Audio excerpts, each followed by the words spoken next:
আলহামদুলিল্লাহ, আলহামদুলিল্লাহ, আলহামদুলিল্লাহ। অনেক ছাত্র ভাই জনতার রক্তের বিনিময়ে আমরা স্বাধীনতা পেয়েছি।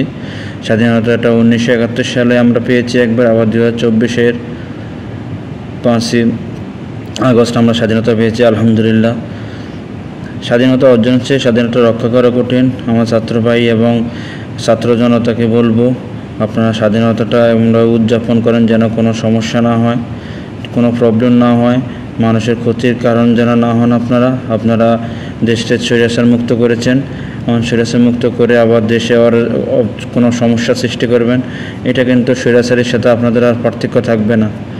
তাই আমি ছাত্র ভাইদেরকে বলবো, আপনারা ছাত্র এবং জনতা, শুধু ছাত্র ভাই না, ছাত্র এবং জনতাদের ভাইদেরকে বলবো, আপনারা আপনার উদযাপনটা সুন্দরভাবে করেন এবং ভদ্রভাবে করেন, এমন যেন কোনো নাগরিকের, যেন আমাদের কোনো বাংলাদেশি কোনো নাগরিকের যেন কষ্ট না হয়, সেভাবে আপনারা থাকবেন। আর আরেকটা কথা বলি, আমার ছাত্র জনতা ভাইদেরকে বলবো, আপনারা দেশের পুলিশ এবং যে আমাদের থানাগুলো আছে ওইখানে আপনারা আক্রমণ করবেন না। দেখেন, আপনারা আমাদের পুলিশ যে বাইরে আছে না, যারা এখন আছে তারা অনেক নিরীহ, আর যারা গুম খুন হত্যাযজ্ঞের সাথে জড়িত তারা অনেকে পালিয়ে বেড়াচ্ছে, এখন তারা অনেকে লুকায়িত আছে, তাদেরকে খুঁজে বের করতে হবে।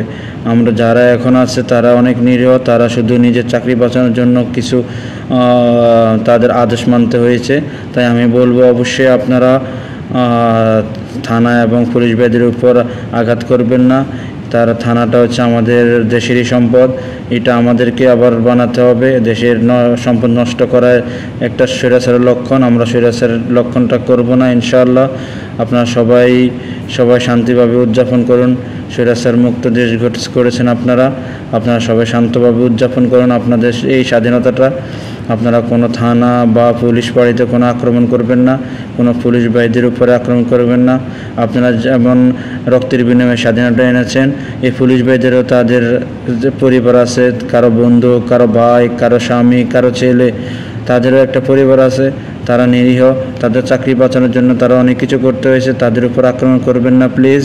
এটা আমার আকুল আহ্বান, প্লিজ আপনারা কিছুই করবেন না আমার পুলিশ ভাইদের উপর, এমন কোনো থানাতে আক্রমণ করবেন না। সবাই ভালো থাকবেন। আল্লাহ হাফেজ। আসসালামু আলাইকুম।